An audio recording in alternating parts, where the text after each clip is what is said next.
And we are live. I hope you can hear me. Do let me know. Put my microphone there a little bit more.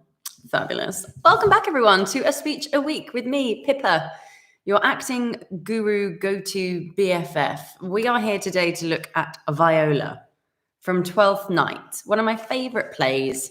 It's been a while since I've read it properly, actually, but I absolutely love it. And Viola is one of my absolute favourite characters. In case you couldn't tell, I'm working through some of my favourites, first of all. Excuse me. So if you are new here and new to my channel and thinking, how does this chick know what she's talking about? I am an actor, trained at Bristol Old Vic Theatre School. I was one of 6 girls in my whole year group. And I still panel for them. So I actually help them with the audition process and watch lots of you lovely people audition. And I'm also still a working actor and an acting coach. And I also have an online network marketing business as well. So yeah, I've worked in the profession for 6 years odd now. I've trained at drama school and I've worked all over the country and, well, all over the UK and the world. I was trying to think of the world, but I said country. Worked all over the world. And I love acting. Like, it's one of my biggest passions. And I really love the challenge that Shakespeare provides us. I think it's a wonderful language. And I think a lot of people, unfortunately, have some sort of block with it. And we don't need that. We don't need a block. It's actually a lot simpler than we let ourselves think it is. So that's why I've started doing this, just to help some people, because I know a lot of people are having to do Shakespeare stuff and they don't necessarily have that much support or guidance with it. And that's also why I'm doing this live, so we can interact. So this is a kind of free workshop on this speech. We can talk about it. We can play around with it. The way I will do this is that I will read it for you once. Then we're just going to translate it, work through it, figure it out, dissect it, probably argue about it a little bit, maybe, if we've got opposing ideas. But at the end of the day, it's up to you. You're going to be the actor reading it and saying it out loud, right? So do you, babes, but take on board what I'm saying, as it might inform you and help you understand it if you are getting stuck in any place. And after all of that, I'm going to read it again, just a little bit differently, not as an acting lesson or this is how you should do it. There is no right or wrong way to do it. You should do it how you would do it. So it's just simply a means to lift it off the page and give you a taste of what it all sounds like. So let me have a swig of my tea and let's get on, shall we? Do ask any questions you have. I'd love to hear from you. And let me know where you're on from and who you are, and if you're auditioning for drama schools and stuff. I love all of that. And if you're just an actor, just honing in your skills, I love to hear from you, darlings. So, also, I can see people on live. Can you just tell me the sound is okay? Because I'm trying my microphone again. And I want to be sure you can hear my lovely dulcet tones, darlings. Excellent. So we are on Act 2, Scene 2. This is a very short scene between Viola and Malvolio. And this is a very famous soliloquy. Just to give you a little bit of context, if you really don't know, these aren't really context things. These are very specific. Hi, Evelyn Guttridge. Can hear you fine. Thanks, babes. Welcome to the party. So yeah, very short scene. And yeah, I'm not going to give you a brief summary of everything, but in short, Viola is dressed as a man. She was shipwrecked and she believes her twin brother to be dead. She has dressed as a bloke to try and get by, basically. Remember back in these days, hi Rodney, thank you. Perfect. Remember in these days, or those days, should I say, women seen as the softer sex, and like to get by and not get attacked and all this sort of stuff. Dressing as a man was often an easier thing to do. And that's what I say often. It's not like it was a real common thing, but also I think it was more common than we realize. Viola has dressed as a man to get by in this unknown country that she's never been to before. And she ends up working for Duke Orsino. And he sends her to go and woo who he loves, which is a lady called Olivia. But the plot thickens. Olivia takes a liking to Viola, to Cesario, Viola's male counterpart that she has created in an effort to stay safe in this place she doesn't know. So, I'm an actor from Hull, London, contemplating drama school today. Thanks for doing this, lass. No worries, lass. So gravy. Amazing. I look forward to hearing from you some more. So that's kind of in a nutshell Viola's predicament. And in this scene, Malvolio, who is Olivia's kind of like right-hand man, she's sent him she's given him a ring to take back to who she thinks is Cesario, a man, and say that she doesn't want it. And basically, she's being very clever and flirty and conniving and sending her messenger to kind of subtly, without him knowing, stir the pot and get the romance brewing a little bit. However, Cesario is a woman and absolutely not interested in Olivia because she's actually in love with Duke Orsino. So there's a big old love triangle going on. And Malvolio actually also kind of really likes Olivia. Oh, it's all a bit of a rom-com gone on. It's madness. So literally, Malvolio has followed Viola, Cesario, and said, were you not even now with the Countess Olivia? Were you not just with Countess Olivia? Viola says, even now, sir, on a moderate pace, I have since arrived but hither. Like, yeah, I was there, but I've since arrived and gone hither. I've gone elsewhere. He then says, she returns this ring to you, sir. You might have saved me my pains. Malvolio is a bit of a boring, like, moaner, just saying. Essentially, there's a big spiel there, but Malvolio is like, oh, my mistress has given me this ring to give back to you. She doesn't want it. Receive it. Take it. Viola said, she took the ring of me. I'll none of it. I won't have it. Malvolio, thinking of Lord Voldemort. It's not Malvolo, is it? It's Marvolo or something. Anyway, come, sir, you peevishly threw it at her, and her will is it should be so returned. If it be worth stooping for, there it lies in your eye. If not, be it his that finds it. So this is really important. I really want to highlight this first of all. Shakespeare would give you written direction to take, often in other people's lines. This is why it's the worst thing you can ever do as an actor, to just go through and highlight your lines and only read your lines. Good writers will give you clues about your characters in the way that other characters talk about it. I'm going to say that again. Really good writers, like Shakespeare, will give you clues about your character in the way that other people talk about your character.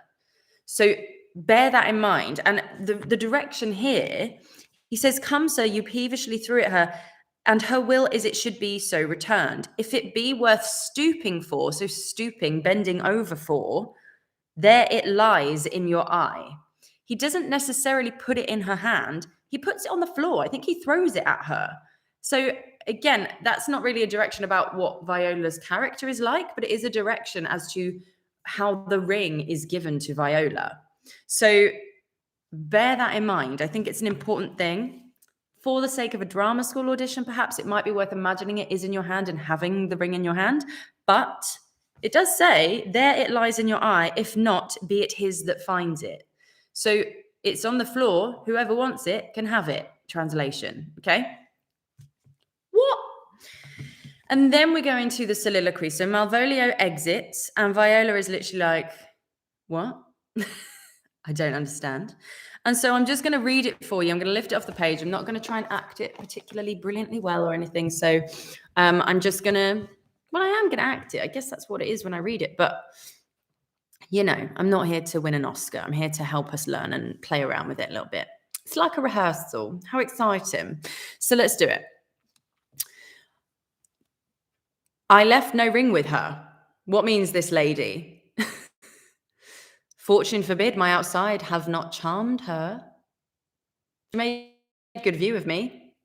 Indeed, so much that methought her eyes had lost her tongue, for she did speak in starts distractedly. She loves me, sure. The cunning of her passion invites me in this churlish messenger. None of my lord's ring? Why, he sent her none. I am the man. If it be so, as 'tis, oh, poor lady, she were better love a dream. Disguise, I see thou art a wickedness, wherein the pregnant enemy does much. How easy is it for the proper false in women's waxen hearts to set their forms? Alas, our frailty is the cause, not we. For such as we are made of, such we be. How will this fadge? My master loves her dearly, and I, poor monster, fond as much on him, and she mistaken seems to dote on me. What will become of this? As I am man, my state is desperate for my master's love. As I am woman, alas the day. What thriftless sighs shall poor Olivia breathe? Oh, time. Thou must untangle this, not I. It is too hard a knot for me to untie.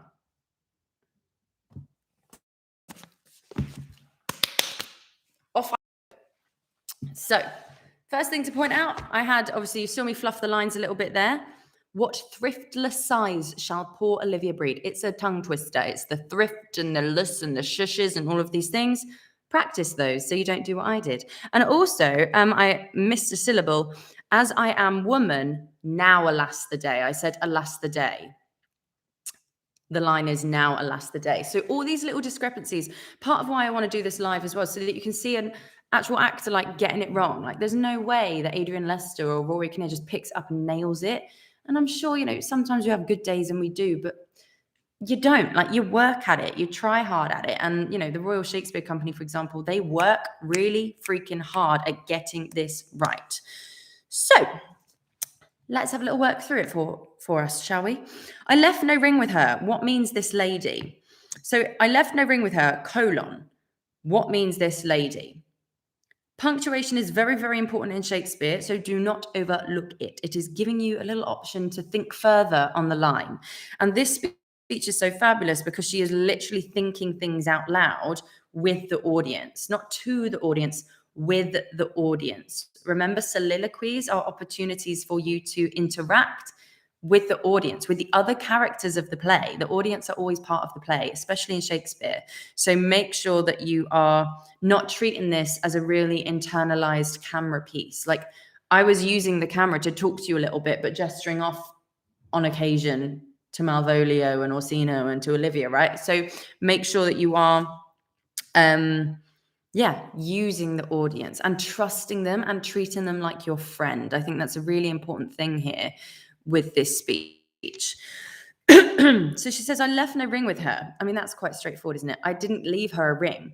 And also worth remembering, we have just seen the scene where Viola met Olivia. She says, I didn't give her a ring. What means this lady? Like, what is this lady trying to communicate to me by doing this? Because we both know that she didn't leave me. I didn't leave her a ring. What the F, basically, in Viola's mind. Evelyn said, an old tutor once told me it's okay to be because sometimes it's fertilizer and fertilizer helps you grow. Always stayed with me when rehearsing. I love that. That's it. And it's true. And if you care about the outcome all the time, you're just going to stifle yourself and try and get it right and try and please other people. And that's not what we're here to do. We're here to be true to our characters and our stories. And you need to sift through the shit so that you can find the goods, sow the seeds, reap the benefits, all those lovely analogies about plants growing. Love it. So I left no ring with her. What means this lady? And she's asking these questions. She really does not understand what means this lady, right? So another key to Shakespeare, and I talk about this a lot in the Sonnet Days that we did, ask the questions. They're not always rhetorical. Questions are never rhetorical because you ask them because you want it to prompt a thought. So this whole rhetorical question thing is literally no one answers you. So there's no interruption there, but she needs to expect an interruption, in my opinion. Like sometimes the audience, in fact, a good Shakespeare audience will interact. So someone could shout out, she likes you or something. So I think you need to make sure when you're asking questions in Shakespeare that you actually are asking the question and hoping for some kind of answer to that query that you have. That's the real key, I think, to these questions and these speeches which have been done to death.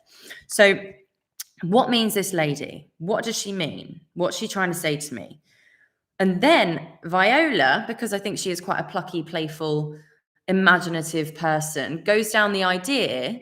Hi, Ernest. It's Act 2, Scene 2, 12th night. We're doing Viola. We are doing Viola, one of my absolute faves. Oh, I love her. Fortune forbid my outside hath not charmed her. It says have not charmed her in this edition, but I'm not sure if it hath. I feel like it's hath in some editions.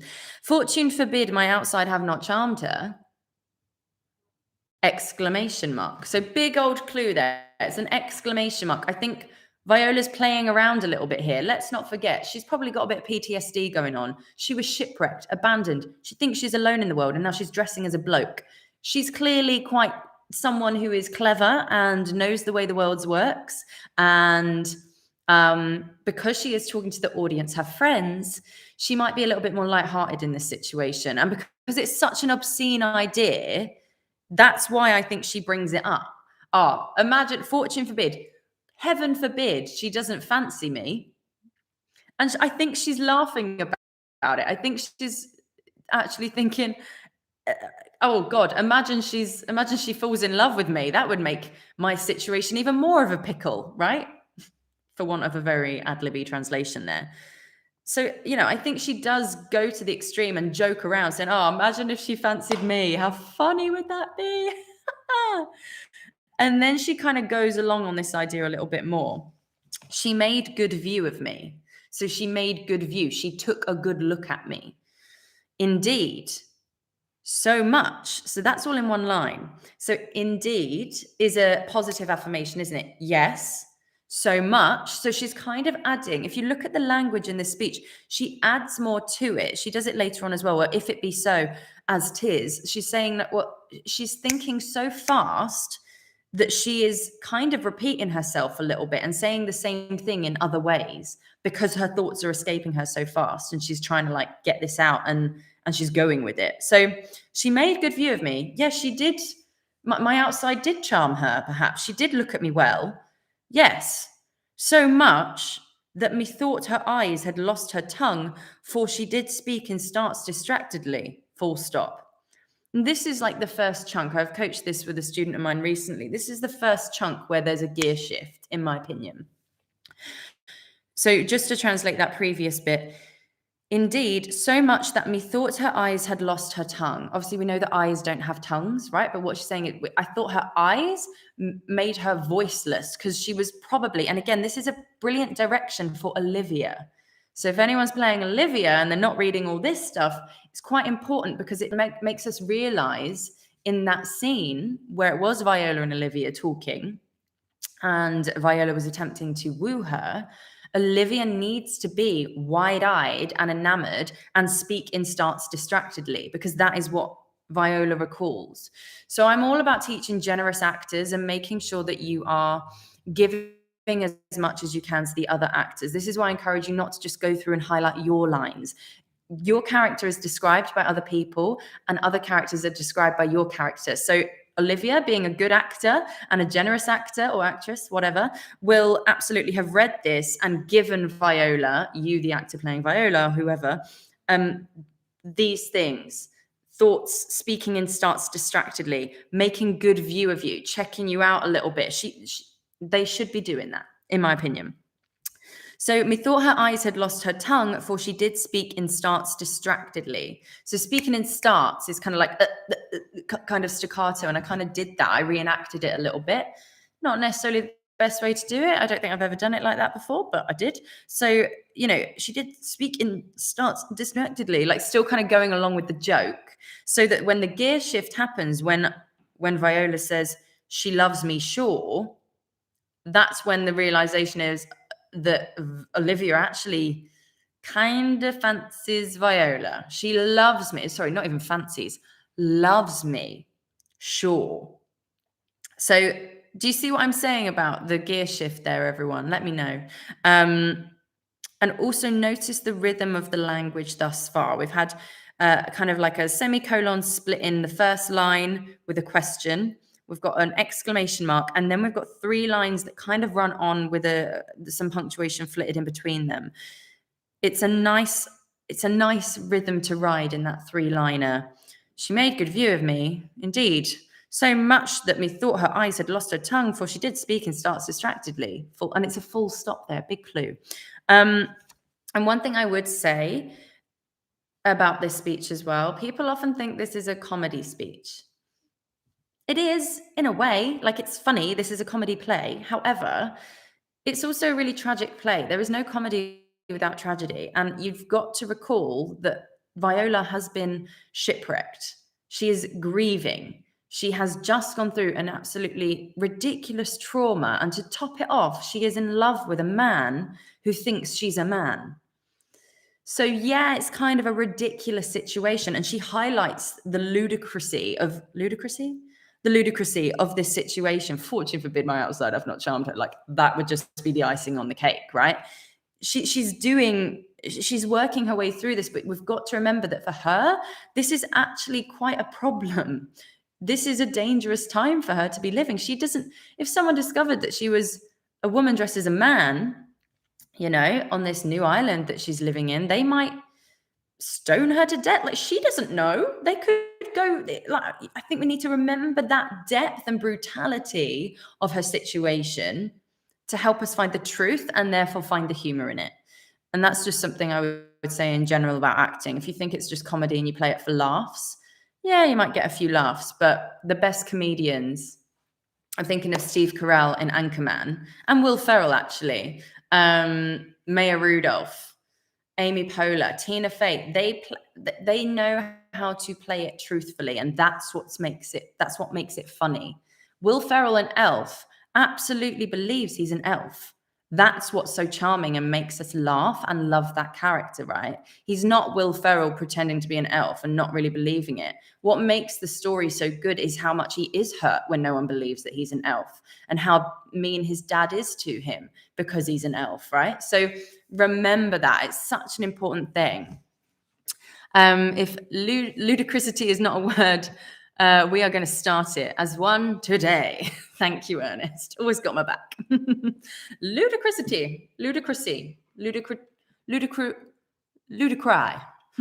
Excellent. So there we have it. And now we're on the gear shift where Viola, you can see how I get mixed up with names all the time. I still keep trying to call her Olivia. She says, she loves me, sure.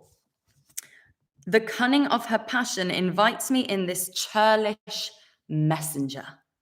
Love this line. So there's a realization here, and I think this is where it kind of all goes.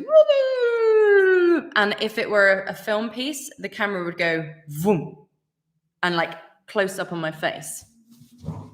She loves me, sure.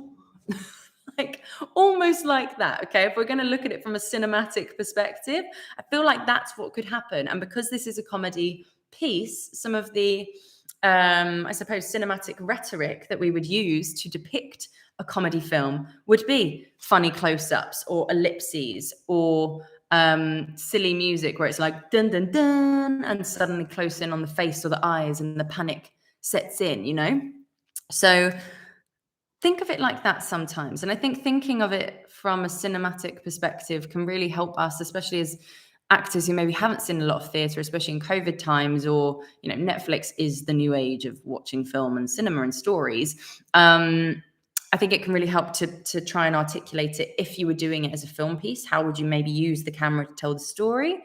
La, la, la, la, la. So she says, she loves me, sure. So and again, she's repeating herself. She could have just said, she loves me. She loves me, but she doesn't. She says, she loves me, sure, like 100%. If something is sure, it's 100%. So she loves me, sure, like it's a fact. After the contemplation of the first bit, which is, oh, maybe she just fancied me. Hey, she's like, oh no, like this is what I like to call the drop moment, where she is like, oh my God, it's actually happening. Like it's actually true. It's that, oh my God moment. And so when you're delivering the first bit of the speech, up to you completely. You might want to be figuring it out on the line, but you could also still play it as a bit of a joke so that drop is bigger. And I think personally, that's just a bit more more fun. And I like that. I like the naivety and the playfulness of Viola like that. And personally, that's how I'd probably do it. She loves me, sure. And this is a great line. The cunning of her passion. So we've got a colon there as well. She loves me, sure, colon. So now she's kind of saying exactly why and how she's sure of it now. And she's sure because the cunning of her passion. So Olivia's passion, the cunning, the smart, clever, witty plotting of Olivia stems from her passion and invites Viola in this churlish messenger.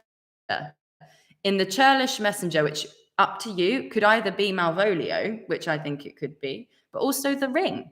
The ring is a messenger. The ring is the message, but Malvolio is also a churlish messenger. So there's kind of like a double meaning there. Up to you, pick one. There's no real right or wrong. But as she is alone, maybe she is gesturing ring. Maybe she has picked it up. Maybe she's got it. I don't know. Completely up to you. And then we've got a full stop there. She loves me, sure. The cunning of her passion invites me in this churlish messenger. And then she goes on to express kind of, you've got to imagine she's kind of going through what's just happened with Malvolio as well. None of my lord's ring. She's literally, and again, if you haven't read the play or read the whole scene, you wouldn't know that Malvolio says this to her. Where is it? She says, unless and one thing more, that you never be so hardy to come again in his affairs, unless it be to report your lord's taking of this. Receive it so. So he's saying tell your master, so Orsino, who Viola is serving, to never be so hardy, to never be so plucky as to come again trying to woo Olivia, unless it be report your lord's taking of this. So don't come back again unless it is to tell me that your lord has taken this ring back, like it's his ring. She says, none of my lord's ring. And I kind of delivered that like a question, but it's not actually a question. None of my lord's ring. It's an exclamation mark. So again, I think that when I first read it as a question, that wasn't the right way to do it, because that's not what it is. None of my lord's ring. It's like, oh my God, she's so clever. I think there's a real admiration perhaps for Olivia. And also, I'll get to this bit actually in a moment. Let me just note it down so I don't forget. Yeah. So none of my lord's ring. Maybe not quite like that, but hey, none of my lord's ring. Like, because I'm a very playful person, this is why I think Viola is like the part I just am so enamored with the most. I think she is just finding this all quite not funny and all of that. Like I said, there's got to be some kind of serious, like, I'm in trouble kind of stuff here. But I think there is this naive wow about her.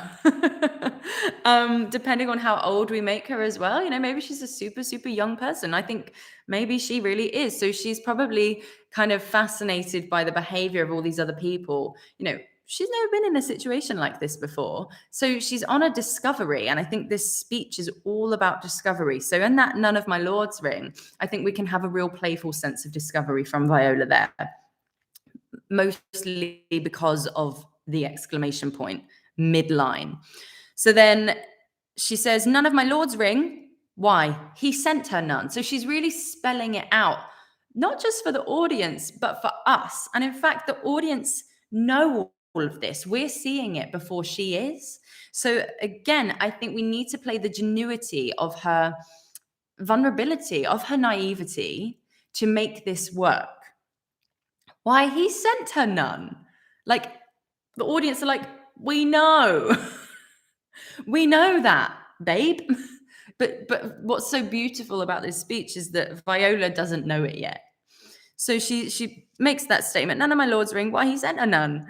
I am the man. And she's still discovering it. She's already said she loves me, sure. She could have left it there, but she doesn't. She goes on again and says, I am the man. It's like she needs convincing. What do you think? Anyone let me know. Have a shout out at any point if there's anything that you think or want to add on. And that's a short statement again. I am the man. I am the man. I am the man. I am the man. I am the man. I'm the man. Like, try it loads of different ways. And then this bit I love as well, which I picked up on earlier. If it be so. So she's still not quite grasping the whole idea that this is the case. If it be so, and she has to remind herself, as 'tis.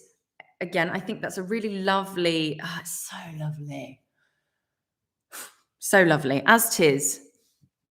Poor lady, she were better love a dream. So this is what I wanted to talk about. She goes on to empathize, and I think we've talked about sympathize and empathize before, but I think she can absolutely empathize with Olivia. And I think, again, we need the truthfulness and the empathy for Olivia to come out. First of all, Rodney here says, I think the discovery aspect really draws the audience in. Nice touch by William Shakespeare. Exactly. And audiences in any form love to feel clever. And also, if they don't get it, remember, a lot of these people watching these plays for the first time wouldn't have been quick on the uptake. They wouldn't have been well educated. So if they feel like they are clever and enjoying it and they've got it before the characters, it's just this, it's a lovely feeling, isn't it? When you feel like you know what's happening before the character does. Well, in a horror film, it's not a lovely feeling, but that's the feeling we want as an audience, isn't it? Love it. So if it be so, as 'tis, poor lady, she were better love a dream. And I think I added a kind of in there. If you watch back at my first read through, I think I added an extra kind of glottal remark in there. Try and avoid doing that in Shakespeare. You really don't need it. But again, I was just reading it and experimenting, so it just came out. Evelyn says, does the penny drop so quick that she has to go back and pick it apart for herself? I think that's a good way to put it. I think as well, it's the kind of like, the penny drops, but then you try and go back in time to see what you missed. So I feel like she's recounting what's been happening and going through it again in her mind. So yeah, it's that kind of idea that she needs to keep reminding herself it's happening, and also why it's happening. Like, again, she could have just said, she loves me, sure. None of my lord's ring, why he sent her none. But she doesn't. She says, the cunning of her passion invites me in this churlish messenger. Oh, now I get it. I'm thinking on the line. And that's the real key to Shakespeare. I say it all the time to my students. Think on the line. None of my lord's ring, why he sent her none. Like, so yeah, there could be this kind of,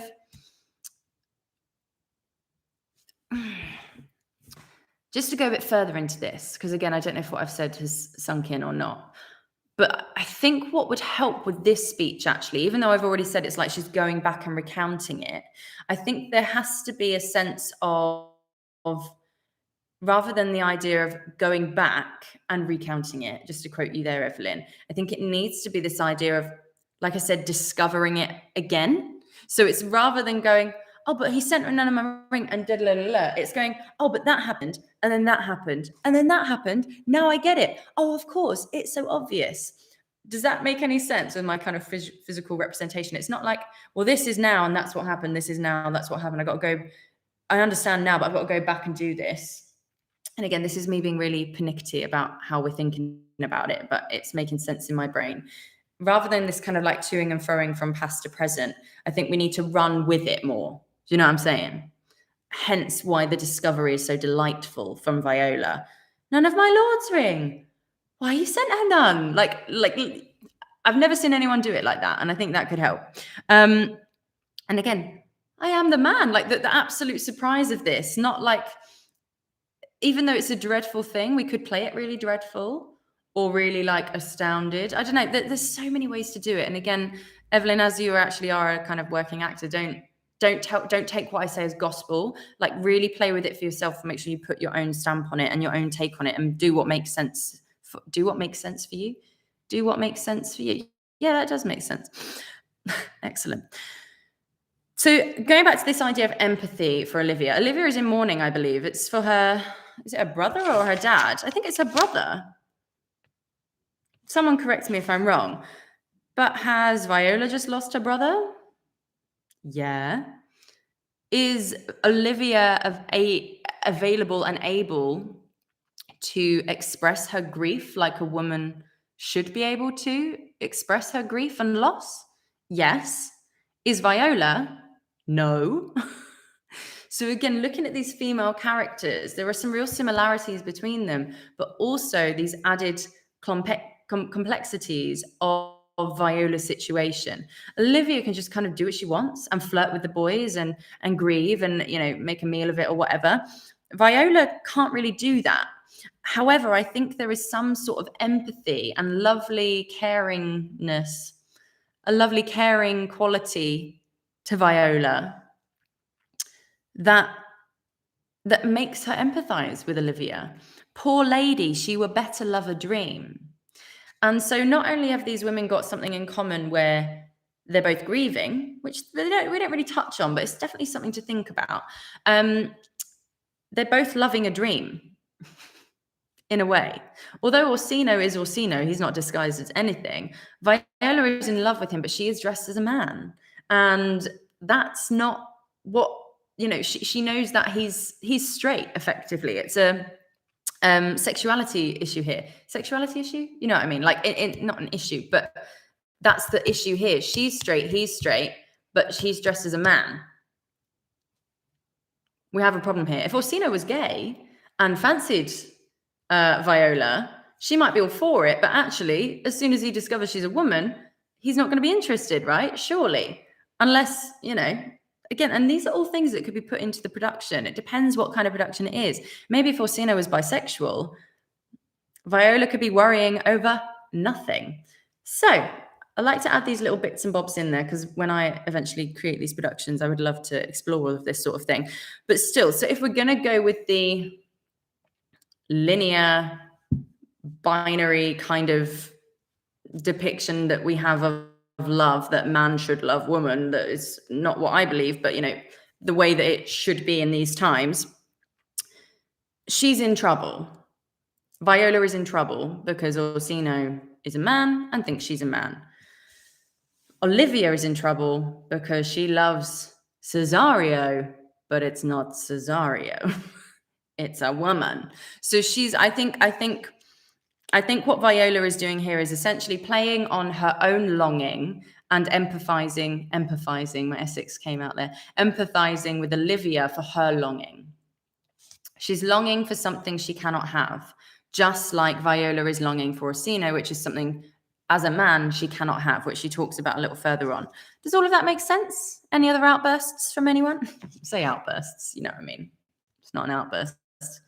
It's a live chat. Poor lady, she were better love a dream. She were better to love a dream. She were better to know it was a dream and love. And then Viola goes on to insult her disguise because she's wearing a disguise. That's what she's talking about now. The fact that she is dressed as a man, it's causing problems for her now. Problems she didn't anticipate. She did this because she thought she could get by. She didn't think about, and again, this is a lot about her character. She didn't think about the actual repercussions of what could happen. She just had an idea and ran with it. One of the best pieces of advice I've ever had from a director with Shakespeare is that, oh God, what is it? Speed of will. That was the words he used. That was the line he used. A lot of Shakespeare's characters, especially the young plucky ones in the comedies and things, have a speed of will. They think a thought, they go for it and they act on it.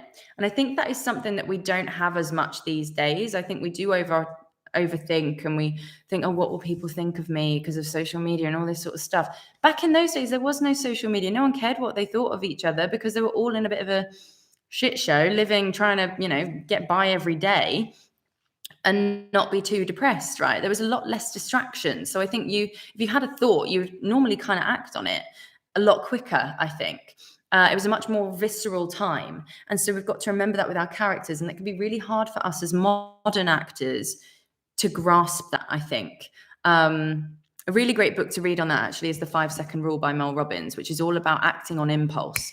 And it's not an acting book, it's a personal development book, but it's about when your brain or your heart or your gut says, I need to talk to that person, rather than being like, no, I'm not going to do it because I don't want to make them feel. It is about going 5, 4, 3, 2, 1, go.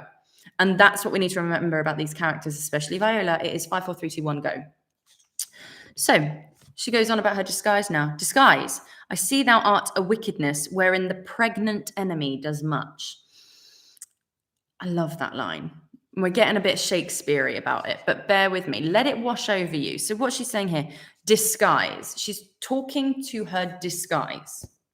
Clothes, livery, hose, all of this stuff. She's talking about it.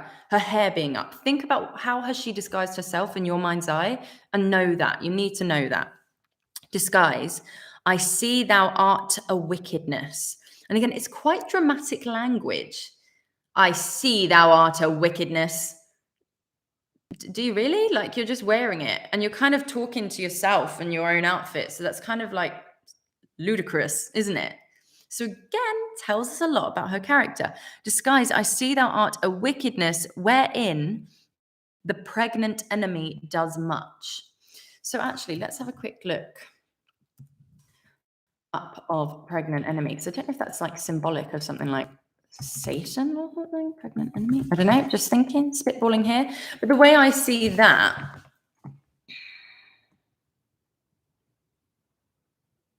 dream about enemy pregnancy in the dream. Enemy pregnant. I don't know. I feel like that's an actual phrase. But anyway, the way I see that is that if someone's pregnant, they are full, right? If something's pregnant, in fact, what is the literal, and this is something else, Evelyn, if you've not watched any of my stuff before, you have got to use a dictionary and look up these words.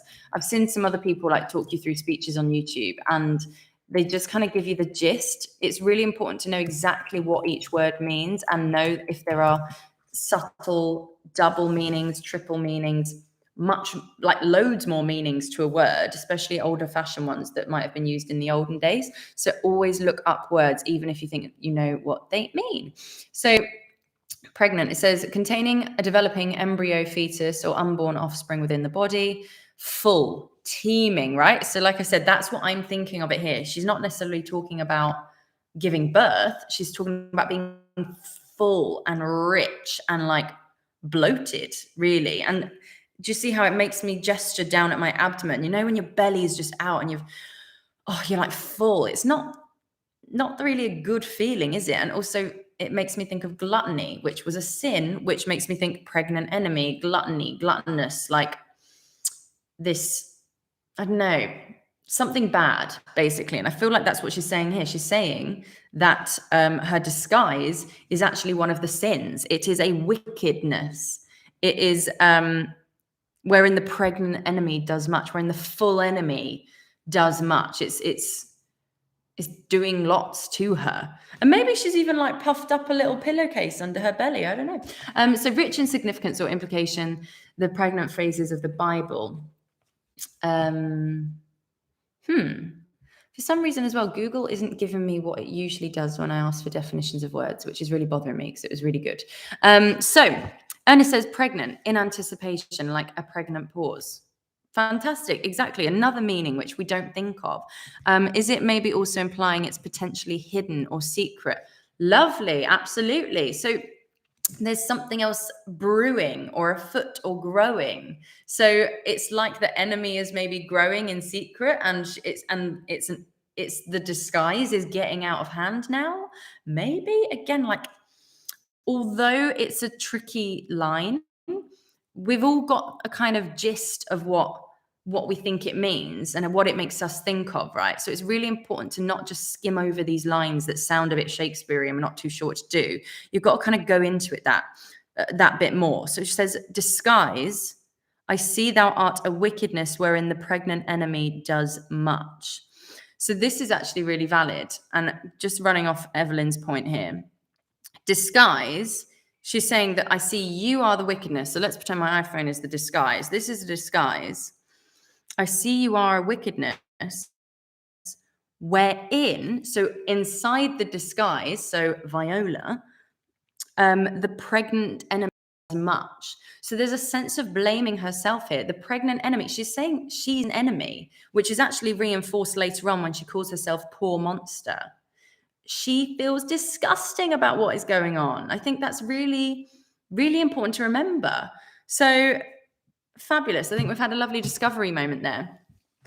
Rodney also says, I think almost a propagating wickedness that she does not fully control.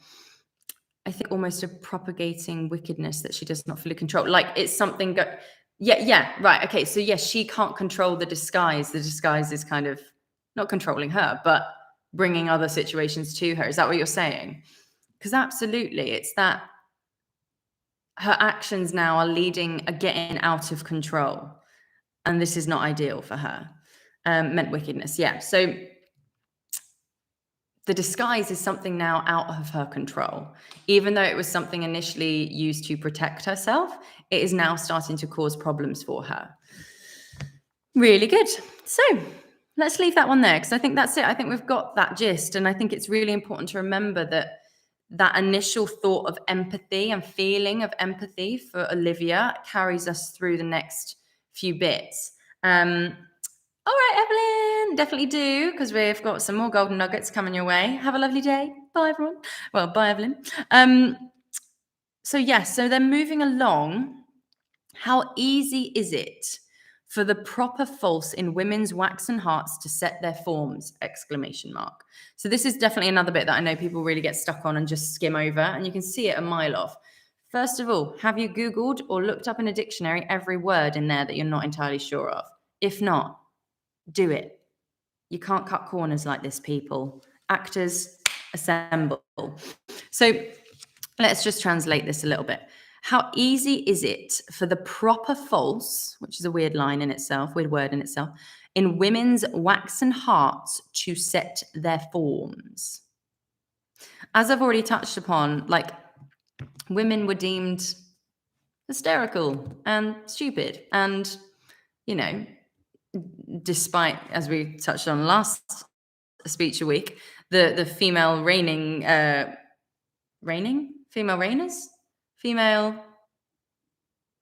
the queens that were prevalent around this sort of time during Shakespeare's time, there was still this idea that women couldn't do something as well as a man, and that men were the dominant sex, basically.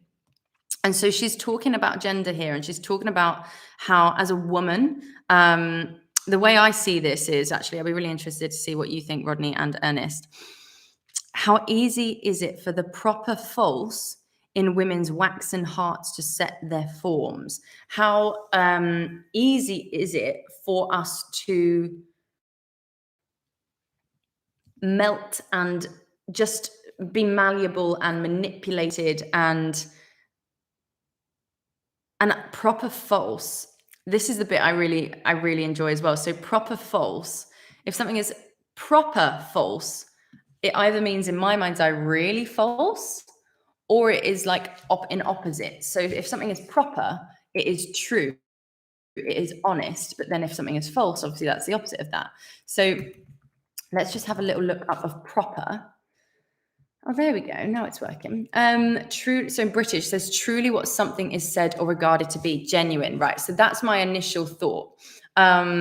Appropriate, satisfactorily or correctly. And in French, actually, it means correct. Interesting. So obviously, so those are juxtaposed words there popped in. Raindrops. Love it. Raindrops. I thought you were going to give me a little nugget there about proper false, Ernest, but instead you just crack a joke. No, I love it. Raindrops. Brilliant. Our lovely female raindrops that we had previously. Still, women are deemed the softer sex. And so this idea of wax and women's waxen hearts, she goes on this kind of gender rampage about frailty. And frailty is a really important word in Shakespeare for describing women in particular. But women's waxen hearts can just they're set differently. They're set so easily. Wax, when you melt it, like think about when you light a candle. If you put some wax on your hand, it burns, but then it dries quite quickly. But then if you heat it up again, it's re-malleable, it's recastable. You can reset it. And so when she says as well about set their forms, you could, with wax, you would set what do you call them? Like your emblem on a letter, you would seal letters with wax so that people knew it was exactly like who it was from and hadn't been opened. But also candles, like wax was a real tool that was used in those days. And so what she's doing here is describing women's hearts as waxen. And in fact, let's look up waxen. I looked it up earlier briefly, but let's just triple check. Yeah, made or covered with wax, easily molded, pliable. Excuse me. And so that's what I think that's what she's getting at here. She's saying, how easy is it for the proper false, for the genuine, for the mercurial, like I was saying, speed of will of women's waxen hearts to set their forms? How easy is it for us to fall in love? How easy is it for us women? And she's specifically saying the women here. How easy is it for us women to just, our hearts like lead us and set our forms? It sets us up. And remember, she's talking about disguise. So your form is the way you're carrying yourself, your disguise. So her heart has almost, as well, if we're going to kind of go back and go into this even more, has almost set her form, her uniform, her disguise, because that's what she's created. Because she felt she needed to do that in her grief and in her, new status on this country. So really, really, really interesting. Could waxen mean becoming more, like a waxing moon? Maybe. No, probably not. That's waxing poetic. I think because it is waxen with an en, it wouldn't be the same as the kind of waxing moon, but I don't know. Let me have a quick look. Polishing. Yeah, no, I think it's more about melting and easily swayed.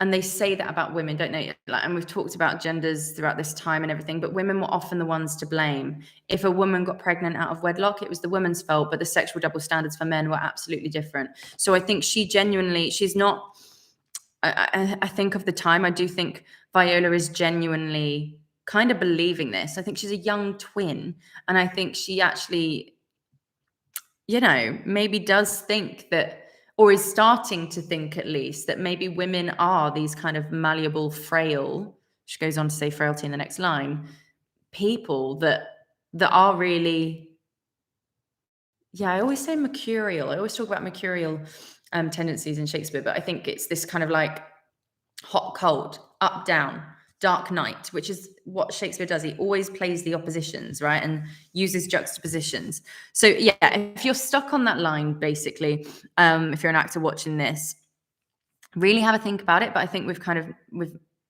that's what it's saying here. How easy is it? Because it is, if you melted some wax, within seconds, it's liquid again. And that's what she's saying. How easy is it for the proper false in women's waxen hearts to set their forms? And again, exclamation mark. There's this discovery there. It's this realization. God, it's really easy, isn't it, for us to just fall in love and change our hearts? And she's maturing in this speech and in this play. And then we have an alas, which plays perfectly on this. Alas is an exclamation. She does it more than once in this speech. Alas, our frailty is the cause, not we. So this is interesting as well. I think she's saying here, it's our sex that's the cause, not our person, not who you are. It's the gender that is making us behave like this, which I think is really, really interesting. So yeah, alas, our frailty is the cause, not we. To argue and oppose what I've just said, though, I actually also think there could be more of a camaraderie thing going on here with the audience. Alas, our frailty is the cause. She says our frailty. So I don't know if she's looking at everyone and saying that everyone's subject to frailty, us as human, the human race, is the cause, not we, not us women. And personally, I actually do think that is what it is. And I was talking to one of my students about this, it was quite a while ago, but I think it is as big as that. I think there's some defiance in her. We know that she's a fighter and a warrior and not afraid to do something crazy like dress as a man to try and get by. You know, she doesn't succumb to perhaps the other ways women might have, you know, resorted to. Look at Les Miserables, a perfect example. I always forget. Ernest, help me. Is it Eponine or Fantine? Rodney as well. I feel like you know my opera man. Who ends up resorting to prostitution and selling her hair and all of this sort of stuff because she gets that desperate. Viola isn't that desperate yet. She's still got this young fight in her where she thinks she can disguise herself and just get by. Whereas now she's having to deal with all the repercussions of her actions. Does that all make sense? Let me know. Good. Yes. So Fantine, thank you. Ernest says, yes, I saw it as the human condition, not a female attribute. Exactly. So she's saying here, she's gone from this female argument and looking into the frailty of women, but then she disagrees with herself, I think, with another exclamation. Alas, our frailty it's not just women. Our frailty is the cause, not we, not women, not we. So if I were actually doing this at the Globe or whatever, I'd be absolutely picking out the women and the men from the crowd here. And I would be making sure that I'm picking and talking to the right person at the right time. Just saying. And there's another exclamation mark there. So again, it's this sense of discovery. It's new. It's something else she hasn't thought of before. She's figuring it out as she goes. And then she goes on, for such as we are made of, such we be. And this is such a Shakespeare line, isn't it? Is that, I think this makes me think of we are such stuff as dreams are made on, or whatnot. I think that's from The Tempest, isn't it? Makes me think of that. But anyway, for such as we are made of, such we be. And I think this is a real profound moment for her. I don't think she realizes the gravitas of what she's saying, but we as human beings are frail. We are skin and bone and flesh and blood. And if you prick us, do we not bleed? She literally is saying, we are frail. We are all frail. We can all be dead tomorrow. And remember, at this time, plague, disease was rife. Medicine didn't really fully exist yet. People still thought that there were 4 humors of the body and you had to just get it out in one way, shape, or form and bleed out a little bit if you had a fever and all this sort of stuff. So I think she's really coming into her own here in a lovely, innocent way. Personally, this is my take on it. For such as we are made of, such we be. We are made of frail skin and bone that, you know, resorts to dust. So we will be frail. We must be frail because we are frail. We are made of frailty. So gives me goosebumps every time. What do you think on that? Let me know if you agree. I realize as well with the speeches, we don't have as much interaction. That's why I'm kind of encouraging more of like your thoughts and things, because I want to it can be tricky because it's a bigger chunk of text. So I get through more and I talk more about it, but I'd love to hear more about what you guys think too. So, and then I think we have another gear shift here. Now she's starting to think, I think there's a moment for her where she kind of realizes and maybe thinks about her brother again or something. You know, she's literally talking about the frailty of humankind, the frailty of mankind, humankind, I want to say. And then she just says, how will this fadge? I did a show called Shakespeare Undone when I was back in Bristol on was it the SS Great Britain? One of the boats over there. And it was absolutely fabulous. It was really good, a good farce. And we needed a line, like an exclamation for my character. I was playing a kind of like Viola-esque Julia kind of character. And we needed a kind of aside to the audience while this other woman was hitting on me. And I was like, oh no, trying to escape. And I came up with this one. And I said, how will this fadge? So we popped that in there. And it's the perfect line. How will this work out? Fadge, I believe, is actually a kind of like rich potato cake or something. I think it's a Scottish word. Fudge. But it's a lovely word, fadge. It makes me think of fudge. It makes me think of a mess, something sticky and thick and like, so I love it. What does fadge mean? And I have looked it up. Like I said, I think it is like a kind of potato cake or something. But also I did see one time it was something to do with cotton.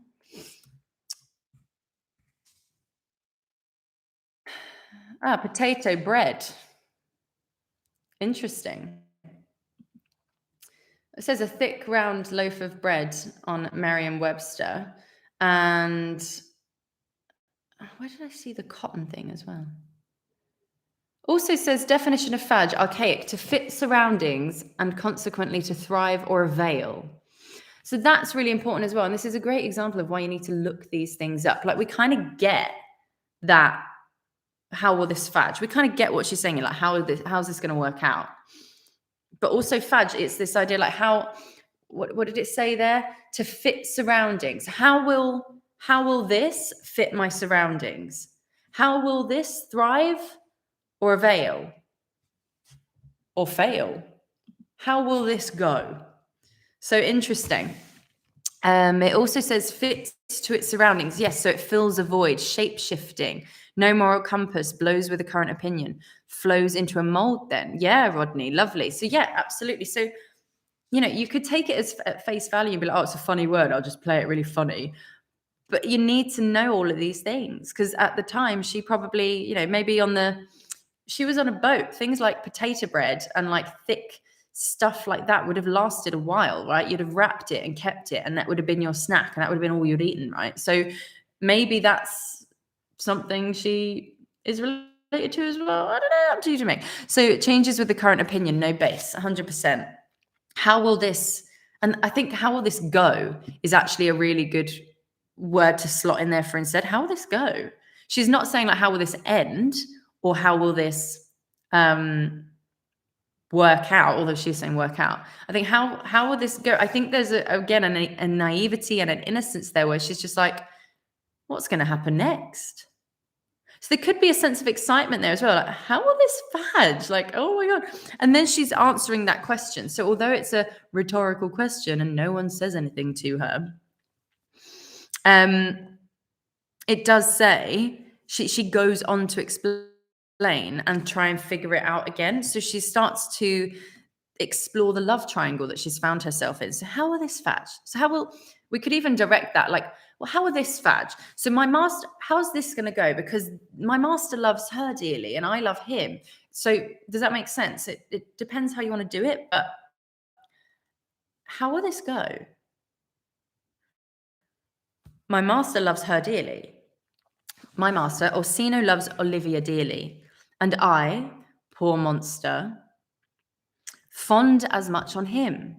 So she loves him as much as he loves her. And this poor monster, again, she's starting to really, I think, hate herself and feel sticky and fudgy and thick. And I feel like she is shape-shifting, like you're saying. She feels like she is fadging it up, for want of a better phrase. So Ernest says, gotta believe that fadge even then was obscure, so Shakespeare chose it for a reason. I don't even think it's necessarily obscure. I think it is. And as well, think of bread, it expands to fit the tin and the loaf, right? So potato cake or bread, I think it is this idea of probably used in baking or something. Like how will it fit? How will it expand? How will it develop? So I don't know if it's an odd word just because we don't use it very often, but I do think it was a word perhaps used all the time then. Even though we don't see it very often, I still think it's a great word. Well, the boundaries of gender are being blended here. Exactly. I'd love to do this play. and like direct it. Oh my God, it'd be so much fun. My master loves her dearly, and I, poor monster, again, this kind of like hating on herself a little bit here, fond as much on him. Got lots of punctuation coming out here now. She's really running with it. And she, mistaken, seems to dote on me. She's doing a lot of her, I, him, she, me. It's purposely trying to be a little bit wishy-washy, I think, to express how confusing the situation is. She doesn't say, so my master, like normally in a play, you'd say the characters' names a lot more at the beginning. She doesn't say, my Duke Orsino loves Olivia dearly, and I, Viola, dote on Orsino as much as he dotes on Olivia. She didn't say it as clearly as that. So again, food for thought here. Seems to dote on me. What will become of this? So she's asked the question, then she's kind of highlighted and reiterated what the situation is. And then she's asking again, what's going to happen? And the irony is, and the brilliance of this, is that she's the actor. There's a man playing a woman, playing a man who has rehearsed this and knows exactly what is going to happen. And yet here we have that actor, that character, asking the audience, what's going to happen? It's so like genius, brilliance. Oh, I love it. What will become of this? She's testing out the scenarios how the fudge might flow. Exactly. And actually, I don't know if you guys have ever seen it, because I don't know if fudge is really a thing in America, but in England, fudge is like, it's not a delicacy, but it's a real thing. Look up how fudge is made, like old-fashioned ways. Because in Bath, where I worked and lived for a while with a theatre company I did Shakespeare and done with, actually, there's like an actual fudge kind of old-fashioned fudge studio, not studio, but bakery, whatever. And you see them like folding it in on itself and like wrapping it up and making this thick, gloopy thing. And I think this situation is thick and gloopy and ugh for her. Sets up anticipation of the unknown in the audience. Exactly. Shakespeare wants us immersed in the constant gender confusion. Shakespeare's first rom-com. Potentially, although if you haven't read The Two Gentlemen of Verona, apparently that was one of his first written plays. And as a result, the end is just really crap. So, but it's so good. I think it's one of his best plays personally, because it's so clear and the language is so flowing and brilliant, and there's lots of similarities between Twelfth Night and Two Gentlemen of Verona, in my opinion. So check them both out. Yes, we do the same here. It's performance art, making fudge. Great. Yeah, I wasn't sure actually how many places in the world make fudge, but it's I don't know, because of that word fudge, it does make me think of sticky, thick, gloopy situations. And I think I can imagine Viola almost feeling like the disguise is this thick, gloopy fudge that she's trying to wade her way out of. Fabulous. 12th wasn't released till 20 plus years after he wrote it. Wonder why. There's, like any production, it could have been funding. It could have been someone else paid more money to get their play up more quicker. It could have been the actors. It could have been finding the man to play the girl, whatever. So many reasons you may not have realized that, not you may not have realized, but I think it probably would have been out of his hands a little bit more. And there was a big stint as well, I believe, where he did do lots of histories and people just wanted comedy.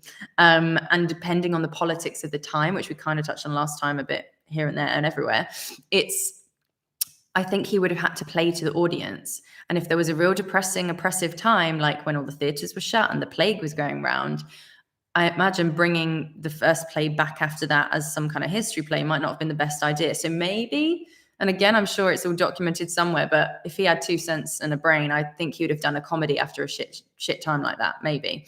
If he was able to.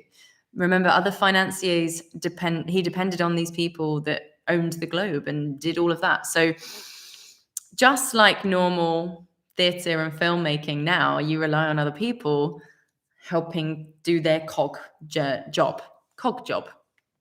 You know what I mean? What will become of this? Another question. And then she goes on again to try and figure it out. As I am man, my state is desperate for my master's love. And I think there's two meanings there. As a man, her state, like her literal state of being a man, is desperate for her master's love, but also her state as a servant for Orsino, her situation for that is she is dutiful. She is duty bound to appease him and do what he wants. And yes, she even says, my master's love. So she's fully aware of her situation as a man, her status is as a servant to a master. As I am woman. So now we've got this kind of more like man and woman argument that we were, or yeah, this either or, like night and day, opposites. That's the word I was looking for. There's more oppositional arguments and discoveries here for her. As I am a man, in one hand, as I am a man, my state is desperate for my master's love. On the other hand, as I am a woman, now alas the day, which is just so lovely. Again, she's literally going, now alas the day. Like, when will I be a woman again? I love it. Or take that as you will, but that's what I see here now. Alas the day, because and the irony, she is still a woman, but she's dressed as a man. So is she what she's? I think it's this whole. It's all just ridiculous, isn't it? What thriftless sighs shall poor Olivia breathe? And again, that line requires a lot of breath to come out to make the sounds. What thriftless sighs shall poor Olivia breathe? It forces you to release your air, that line. Make sure you say it out loud if you haven't yet. And there's an exclamation mark there again. And I think that real empathy comes back. This real sense of longing for a love that you cannot have, and grieving for a lost love, a lost familial love, and also longing for a romantic love that is not able to happen. And then we have the final rhyming couplet. So this is a typical Shakespeare-ism where he would end a scene with a rhyming couplet just so that the audience knew it was the end of the scene, and it would kind of round it off with a neat little bow tie. They didn't have a lot of tech in those days. They didn't have curtain calls or anything. Well, they did have a jig, but they didn't have like a curtain or a lighting change really to change the scene too much. So it was all indicated by the actor's language and the writing. And the rhyming couplet here is I think it's fairly straightforward. Oh, time. You know how I feel about big O's in Shakespeare. Oh, time, thou must untangle this, not I. It is too hard a knot for me to untie. What do you think that says about her character? Ooh, this is a bit complicated. I'm just going to see what happens. What? She's absolutely avoiding responsibility. And even in her disguising as a man, she's avoiding being her true self. And so I really do think, and another reason why I think we have such similarity between Viola and Julia in Two Gentlemen of Verona, this is a coming of age for her. This is her discovering who she truly is by becoming someone else. It's a real reoccurring theme in Shakespeare's work, even in Comedy of Errors. You know, this mistaken identity actually helps you realize your true identity. Similar as well to Spider-Man. Looking for a modern context, Peter Parker really learns about his own morals and who he really is by developing these powers, by becoming another person. It's a lovely idea, and it's a lovely, I think it's true to us, even if, for me, for example, I'm not a superhero or a Shakespearean character, right?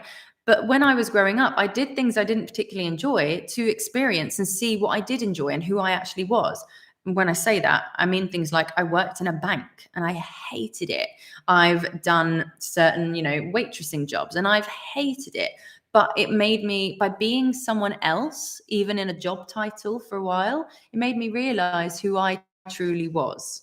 So I think if you find this all hard to relate to, think of it like that, because I think it's valid for everyone. We've all played different parts in our life and therefore discovered who we truly are as we've gone on and explored those parts. Rodney says, absolutely. Numerous operatic gems got lost for centuries, still being discovered, or because a singer got sick. Contract dispute, copyists not available. Amazing, really. Tragic in a way. Isn't that crazy? But there's so many things. Shakespeare might have just like written it, got really drunk and forgot he like hid it under his mattress one time. We don't know. He was mad. I read this as just stay tuned. There's more to be revealed. Yes, of course, exactly. I like the way he ends this one. Absolutely. And I also think it ties the audience back on Viola's side. It's kind of like, let's just see how it unravels. Let's see, like you said, stay tuned. Let's see what happens next on next week's episode. She might as well have said that. Oh, time. You shall untangle this, not I. I'll see you next week for episode 3 on Tuesday at 9 o'clock, 12th night. And that's it. It's kind of like, well, let's just see. Let's let the play unfold some more. Again, the irony that she doesn't know how it would pan out, but it's so brilliant. And also, time.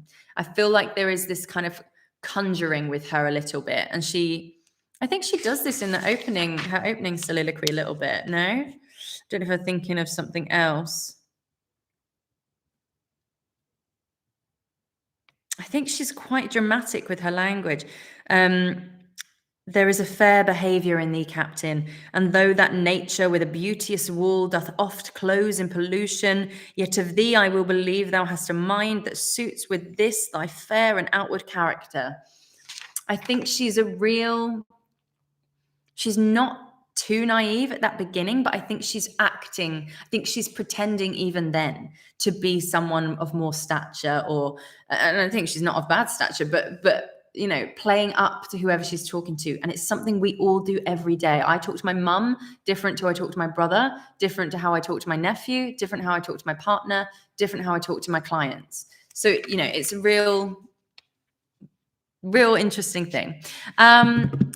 With the audience being one of the girls. Yeah, it's a just between us girls moment.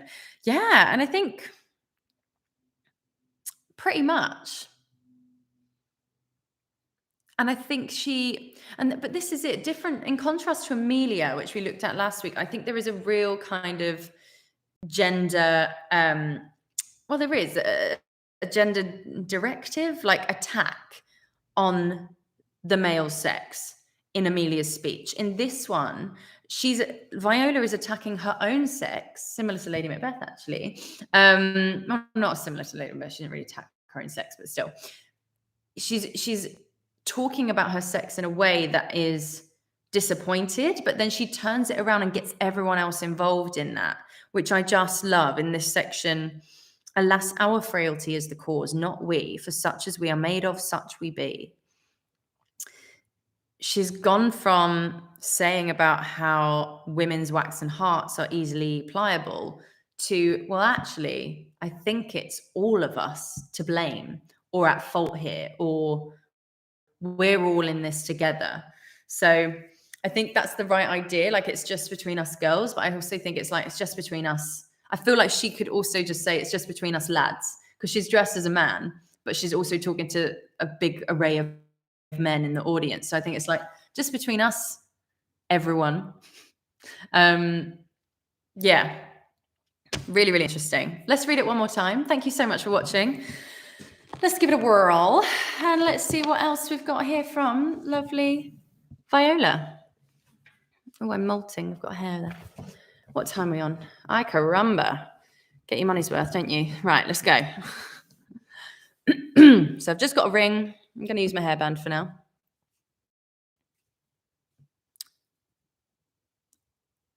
I left no ring with her.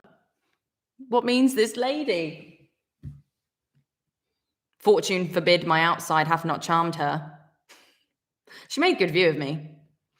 Indeed, so much that methought her eyes had lost her tongue, for she did speak in starts distractedly. She loves me, sure. The cunning of her passion invites me in this churlish messenger. None of my lord's ring. I'm going to go back and do that again. Bye, Rodney. I'm going to do that again. I keep doing that like a question, and I think most people do, so let's not do it like that. I'm going to start again.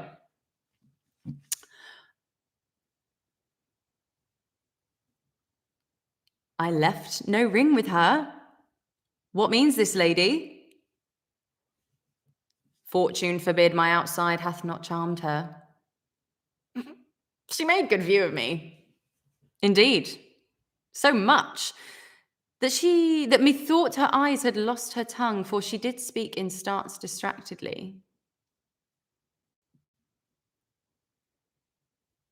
She loves me, sure. The cunning of her passion invites me in this churlish messenger.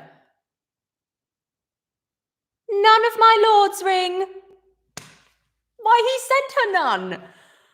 I am the man. If it be so, as 'tis, poor lady, she were better love a dream. Disguise, I see thou art a wickedness, wherein the pregnant enemy does much. How easy is it for the proper false of women's waxen hearts to set their forms? Alas, our frailty is the cause, not we. For such as we are made of, such we be.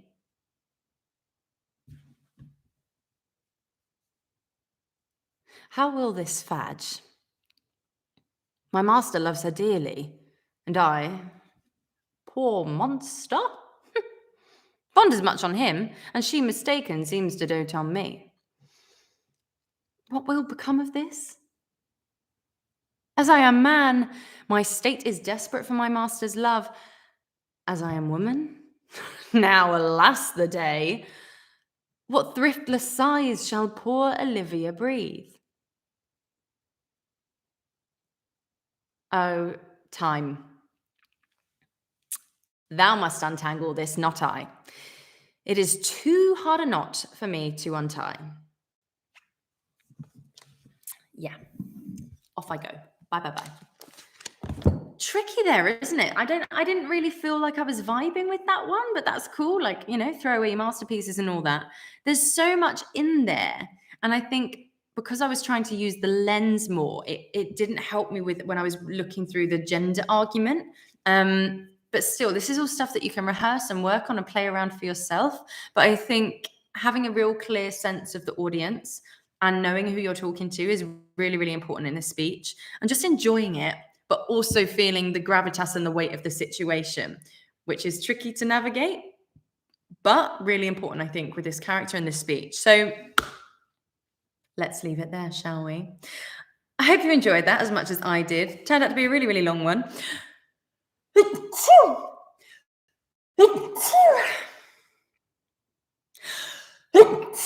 And I will see you next week for a speech a week. I don't know what we're doing yet, but if you sign up to my newsletter, I will tell you in due course. So I'll release my newsletter on Monday next week, and then I will tell you what we will be doing together on Monday next week, on the Wednesday next week.